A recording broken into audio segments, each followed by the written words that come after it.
बहुत समय पहले की बात है, जब धरती पर ऋषिमुनियों का युग था। जंगलों में तपस्या होती थी और देवताओं का आशीर्वाद हर ओर महसूस किया जा सकता था। उसी समय एक दिव्य गाय का जन्म हुआ, जिसका नाम था कामधेनु।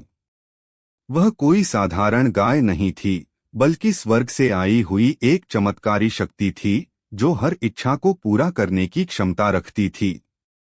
कहा जाता है कि वह समुद्र मंथन के समय प्रकट हुई थी, जब देवताओं और असुरों ने मिलकर अमृत पाने के लिए महासागर को मथा था। उसी मंथन से कई दिव्य रत्न निकले, और उन्हीं में से एक थी कामधेनु। कामधेनु का शरीर उज्ज्वल था, जैसे चांदनी की रोशनी धरती पर उतर आई हो। उसके शरीर से दिव्य प्रकाश निकलता था, और उसके पास खड़े होने मात्र से मन को शांति मिलती थी। उसकी आंखों में करुणा और ममता भरी रहती थी। वह केवल एक पशु नहीं थी, बल्कि माता के समान थी, जो अपने भक्तों की हर जरूरत को बिना कहे समझ लेती थी। एक समय की बात है, महान ऋषि वशिष्ठ अपने आश्रम में तपस्या कर रहे थे। उनका आश्रम घने जंगल के बीचों बीच स्थित था, जहां चारों ओर हरियाली और शांति का वातावरण था। ऋषि वशिष्ठ के पास कामधेनु थी, जो उनके आश्रम की सबसे बड़ी शक्ति और संपत्ति थी। आश्रम में आने वाले सभी अतिथियों की सेवा कामधेनु के माध्यम से ही होती थी। जब भी कोई अतिथि आता, कामधेनु अपने आप स्वादिष्ट भोजन, फल, दूध और आवश्यक वस्तुएं उत्पन्न कर देती थी। एक दिन एक शक्तिशाली राजा विश्वामित्र अपने सैनिकों के साथ उस जंगल से गुजर रहे थे। उन्होंने ऋषि वशिष्ठ के आश्रम को देखा और वहां विश्राम करने का विचार किया। जब वे आश्रम पहुंचे, तो ऋषि वशिष्ठ ने उनका बड़े सम्मान के साथ स्वागत किया।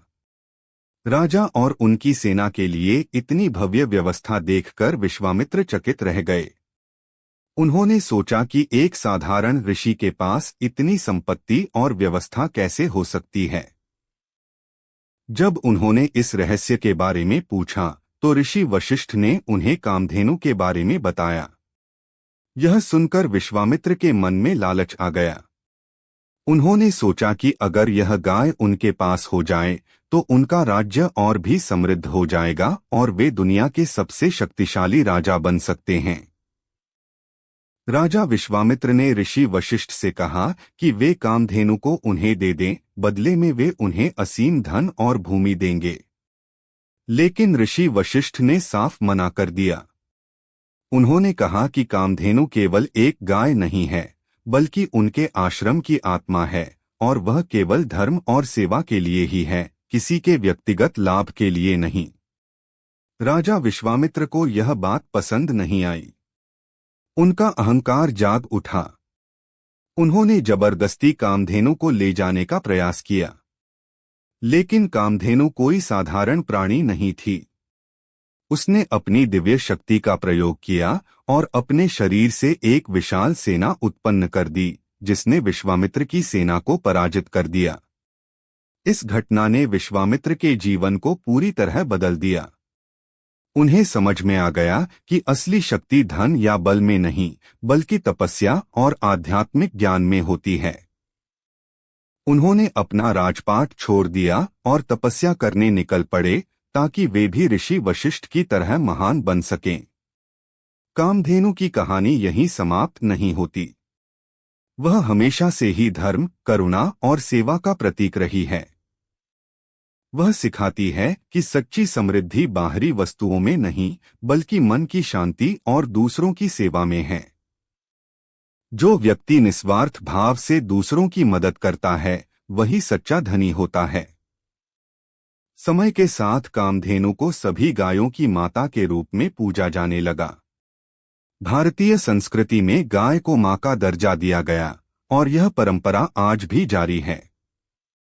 कामधेनु केवल एक पौराणिक कथा नहीं है, बल्कि वह एक संदेश है कि हमें प्रकृति और जीवों का सम्मान करना चाहिए। यह कहानी हमें यह भी सिखाती है कि लालच और अहंकार हमेशा विनाश की ओर ले जाते हैं, जबकि सादगी, संतोष और भक्ति जीवन को सफल बनाते हैं।